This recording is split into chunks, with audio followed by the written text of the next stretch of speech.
بسم الله الرحمن الرحیم. السلام علیکم ګرانو مینوالو، زه فضل الرحمن فاضل په ادبي خپرونه جن رنګ کې سره د خپلو ملګرو حاضر یم. ګرانو مینوالو، نن موږ سره د پورن یو زلمی شاعر، ډېر خوږ شاعر دی، د پورن د ولسي ادبي جرګې نایب صدر هم دی. د ده سره ناست یو، د ده نه به خوږ کلام ریکارډ کوو. هیله لرو ستاسو به خوښ شي.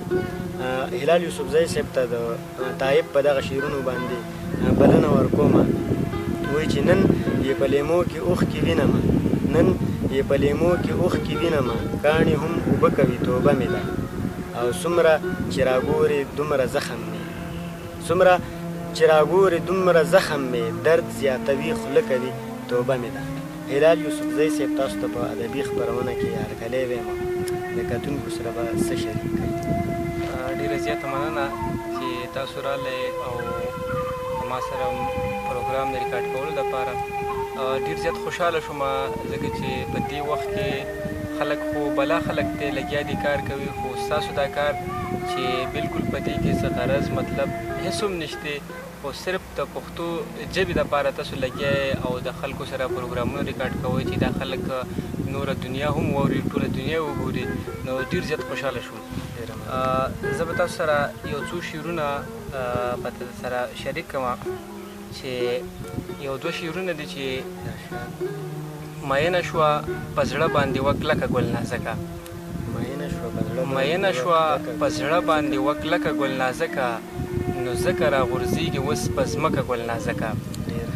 او بل شعر دی چې مینه شوه په زړه باندې وکلکه ګل نازکه، نو ځکه راغورځېږي اوس په ځمکه ګل نازکه. او په زړه مې سچل کېږي ساه مې لنډه لنډه کېږي، په زړه مې سچل کېږي ساه مې لنډه لنډه کېږي، چې کله جدا کېږي له اټکه ګل نازکه. او یو دوه شعره به درته نور ووایم چې د ژوند په اړه زه بس دومره تجربه لرمه، د ژوند په اړه زه بس دومره تجربه لرمه، لکه سپږی د اوو ژرندو نه راوتی سړی. مننه. حالات بدل شو، شوي د ویرې تقاضې بدلې، حالات بدل شو، شوي د ویرې تقاضې بدلې، اوس واړه نه یېرېږي مخکې و شلګوتی سړی. او ډېره زیاته مننه. یو غزل به راته در سره شریک کړم چې سمسوره شي زما زړه کې یوه د ګل غوټۍ، سمسوره شي زما زړه کې یوه د ګل غوټۍ، چې لږه شان مسکی شي ښایسته د ګل غوټۍ. او په هغه وخت مې زړه د خوشحالۍ نه و باغ باغ، په هغه وخت مې زړه د خوشحالۍ نه و باغ باغ، راوړې چې د ماله وه تحفه د ګل غوټۍ. او بل شعر دی چې جینۍ 14 کلنه وي په مخ د دنیا داسې، جینۍ 14 کلنه وي په مخ د دنیا داسې، چې سپړ د یوې څانګې وي ایله د ګل غوټۍ. او د وجد انتها و د سرور په دایره کې، د وجد انتها و د سرور په دایره کې، بېګا د چا په غېږ کې ګل کېده د ګل غوټۍ.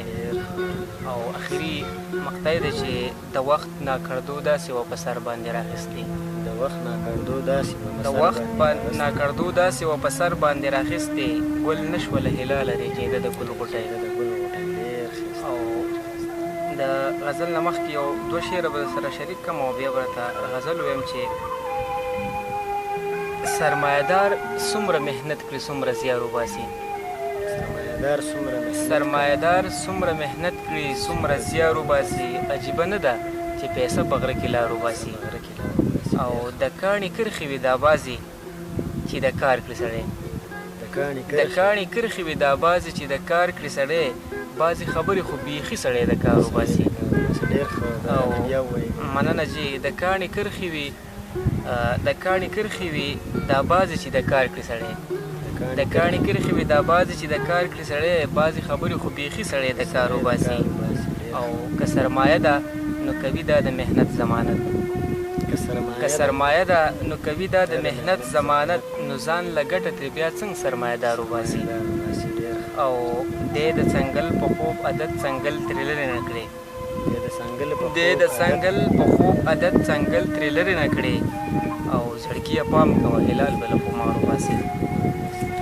ډېر ښه ډېر خوږ کلام او ډېر خوند یې وکړو. ستاسو ډېره مننه کوو چې موږ سره خپرونه کې کېناستئ او وخت هم موږ له راکړ. او د فرهاد عباس صاحب ډېر زیاته شکریه ادا کوو چې هغوی بار بار زموږ سره مرسته کوي او اوږه په اوږه ولاړ دي. د هغوی هم ډېره زیاته مرسته. ډېره زیاته مننه ستاسو له هم او د ښاغلي فرهاد عباس ته هم، ځکه چې هغې ما ته وویل چې لکه داسې فضل صاحب راځي او پروګرام ریکارډ کولو دپاره، د دې نه مخکې تاسو هم پروګرامونه ریکارډ کړي دي. نو فرهاد عباس صاحب او ستاسو خصوصي توګه باندې ستاسو ډېره زیاته مننه.